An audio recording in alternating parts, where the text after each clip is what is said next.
एक समय की बात है। किसी नगर में एक साहूकार रहता था। उसके घर में धन की कोई कमी नहीं थी, लेकिन उसकी कोई संतान नहीं थी। इसी कारण वह बहुत दुखी था। पुत्र प्राप्त के लिए वह प्रत्येक सोमवार व्रत रखता था। अब पूरी श्रद्धा के साथ शिव मंदिर जाकर भगवान शिव और पार्वती जी की पूजा करता था। उसकी शिव भक्ति देखकर एक दिन माँ पार्वती प्रसन्न हो गई और भगवान शिव से उस साहूकार की मनोकामना पूर्ण करने का आग्रह किया। पार्वती जी की इच्छा सुनकर भगवान शिव ने कहा कि हे पार्वती, इस संसार में हर प्राणी को उसके कर्मों का फल मिलता है और जिनके भाग्य में जो हो उसे भोगना ही पड़ता है। लेकिन पार्वती जी ने साहूकार की भक्ति का मान रखने के लिए उसकी मनोकामना पूर्ण करने की इच्छा जताई। माता पार्वती के आग्रह पर शिव जी ने साहूकार को पुत्र प्राप्त का वरदान तो दे दिया, लेकिन साथ ही वह भी कहा कि उसके बालक की आयु केवल 12 वर्ष की होगी। माता पार्वती और भगवान शिव की बातचीत को साहूकार सुन रहा था। उसे न तो इस बात का खुशी थी और न ही दुख। वह पहले की भांति शिव जी की पूजा करता रहा। कुछ समय के बाद साहूकार के घर एक पुत्र का जन्म हुआ।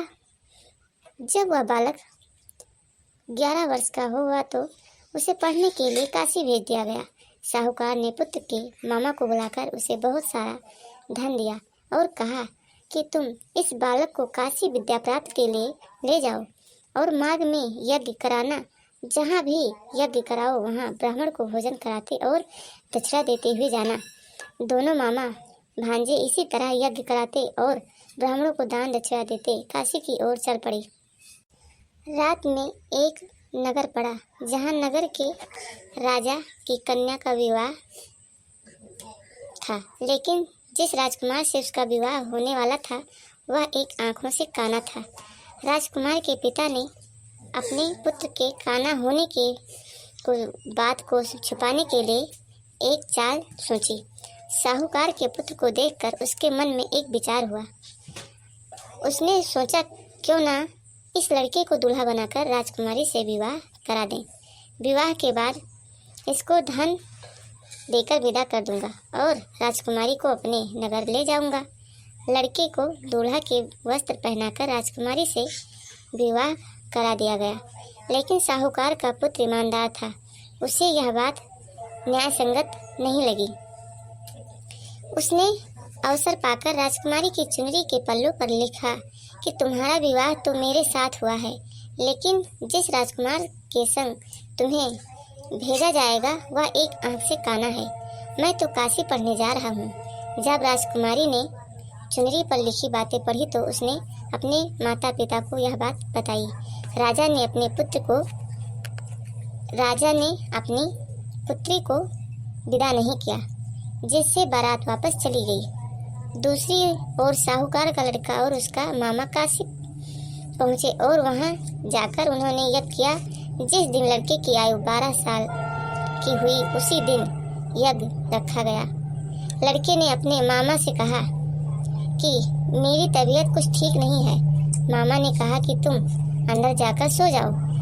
शिव जी के वरदानुसार कुछ ही देर में उस बालक के प्राण निकल गए। मृत भांजे को देखकर उसके मामा ने विलाप शुरू किया। संयोगवश उसी समय शिव जी और माता पार्वती जी उधर से जा रहे थे। पार्वती ने भगवान से कहा, स्वामी, मुझे इसके रोने के स्वर सहन नहीं हो रहा। आप इस व्यक्ति के कष्ट को दूर कर दीजिए। इसको माता पार्वती ने कहा, हे महादेव, आप इस बालक को और आयु देने की कृपा करें, अन्यथा इसके वियोग में इसके माता पिता भी तड़प तड़प कर मर जाएंगे। माता पार्वती के आग्रह पर भगवान शिव ने उस लड़के को जीवित होने का वरदान दिया। शिव जी की कृपा से वह लड़का जीवित हो गया। शिक्षा समाप्त करने के बाद मामा के साथ अपने नगर की ओर चल दिया। दोनों चलते हुए उसी नगर में पहुँचे जहाँ उसका विवाह हुआ था। ऐसे नगर में भी उन्होंने यज्ञ का आयोजन किया। उस लड़के के ससुर ने उसे पहचान लिया और महल में ले जाकर उसकी खातिरदारी की और पुत्री को अपने साथ ले जाने के लिए उनसे आग्रह की।